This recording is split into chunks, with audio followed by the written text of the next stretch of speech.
Hi hello ನಮಸ್ಕಾರ. ನಮ್ಮನೆ ಅಂಗಳ ಯೂಟ್ಯೂಬ್ ಚಾನಲ್ಗೆ ನಿಮಗೆಲ್ಲರಿಗೂ ಪ್ರೀತಿಪೂರ್ವಕಂತ ಸ್ವಾಗತ. ನಾನು ನಿಮ್ಮ ಲಕ್ಷ್ಮೀಕಾಂತ್ ಬೇಕಲಿಯಸ್. ನಾನೀಗ ನೋಡ್ತಿರ್ಬೋದು, ಇಲ್ಲೊಂದು ಹೂವಿನ ಹತ್ರ ನಾನು ನಿಂತಿದ್ದೇನೆ. ಸೊ ಇದು ಯಾವ ಹೂವು ಅಂತ ನಿಮಗೆ ಐಡೆಂಟಿಫಿಕೇಶನ್ ಮಾಡ್ತೀರಿ ಅಂತ ಅಂದ್ಕೊಂಡಿದ್ದೇನೆ. ಇದು ಫ್ಯಾಷನ್ ಫ್ರೂಟಿನ ಹೂವು. ನೋಡಿ, ಇಲ್ಲಿ ಫ್ಯಾಷನ್ ಫ್ರೂಟ್ ಇಲ್ಲೇ ಇದೆ. ನೋಡಿ, ಇದು ಫ್ಯಾಷನ್ ಫ್ರೂಟ್ ಅಂತ ಕರೀತಾರೆ. ಇನ್ನೂ ಹಣ್ಣಾಗಲಿಲ್ಲ, ಈಗ ಹಣ್ಣಾಗಲಿಕ್ಕೆ ರೆಡಿಯಾಗಿದೆ ಅಷ್ಟೇ. ಹಾಗೆ ಈ ಫ್ಯಾಷನ್ ಫ್ರೂಟ್ ನೆಡಲಿಕ್ಕೆ ಒಂದು ಕಾರಣ ಇದೆ. ಇಂಟ್ರೆಸ್ಟಿಂಗ್ ಆಗಿರ್ತಕ್ಕಂಥ ಒಂದು ಅಂತ ಹೇಳಿದ್ರೆ, ಇದು ಮೊದಲು ಹೂವಿನ ಗಿಡ ಇತ್ತು. ಹೂವಿನ ಗಿಡ ಭಾಳ ಸುಂದರವಾಗಿ ಹಬ್ಬಿತ್ತು, ಭಾರಿ ಚೆಂದ ಇತ್ತು. ಆದರೆ ಹೂವಿನ ಗಿಡದ ಜೊತೆಗೆ ಹೂವು ಕಾಣಬೇಕು, ಜೊತೆಗೆ ಏನಾದರೂ ಉಪಯೋಗ ಆಗಬೇಕು ಅಂತ ಹೇಳುವಾಗ ನನ್ನ ಮನಸ್ಸಿಗೆ ಬಂದಿರತಕ್ಕಂಥ ಒಂದೇ ಒಂದು ಫ್ರೂಟ್ ಫ್ಯಾಷನ್ ಫ್ರೂಟ್. ಇಲ್ಲಿ ಮಾತ್ರ 3-4 ಗಿಡ ಒಟ್ಟಿಗೆ ನಾನು ಹಾಕಿದ್ದೇನೆ. ನಮ್ಮ ಸ್ನೇಹಿತರೊಬ್ಬರು ನನಗೆ ಕೊಟ್ಟಿರ್ತಕ್ಕಂಥ ಗಿಡ 3-4 ಗಿಡ ಆಗಿದೆ. ಬದಲಾಗಿ ಒಂದೇ ಗಿಡ ಇದ್ದರೆ ಇಷ್ಟು ದಪ್ಪಗೆ ಹಬ್ಬಬೇಕಂತಿರಲಿಲ್ಲ. ಈಗಾಗಲೇ ಇದರಲ್ಲಿ ಸುಮಾರು ಒಂದು ಲೆಕ್ಕ ಹಾಕಿ ಒಂದು 10-15 ಕಾಯಿಗಳಿವೆ. 1, 2, 3 ಅಲ್ಲಿವರೆಗಿದೆ, ಅದು ಬೀವರೆಗೆ ನೀವು ಗಮನಿಸ್ಬೋದು. ಎಲ್ಲವೂ ಅಲ್ಲಿ ಕಾಯಿ ಇದೆ.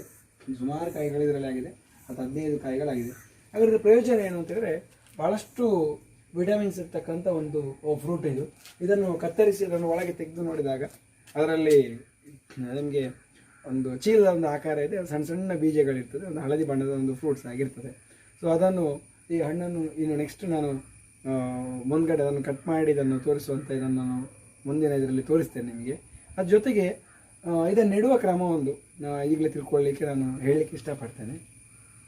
ನಾವೇನು ಮಾಡ್ತೇವೆ, ಸಾಮಾನ್ಯವಾಗಿ ಹಣ್ಣಿನ ಒಳಗೆ ಬೀಜ ಇದೆ, ಇಲ್ಲಿದೆ ಹೂ ಇದೆ, ಹೂ ಮೊಗ್ಗು ಇದು ಹೂವಿನ ನಂತರ ಚಿಕ್ಕ ಕಾಯಿ ಹಾಕದೆ. ಇಲ್ಲಿದೆ ಕಾಯಿ ಕಾಣ್ಬೋದು. ಸೊ ವಿಡಿಯೋದಲ್ಲಿ ಕ್ಲಾರಿಟಿ ಬರ್ತದೆ ಗೊತ್ತಿಲ್ಲ. ಇಲ್ಲೊಂದು ಕಾಯಿ ಇದೆ.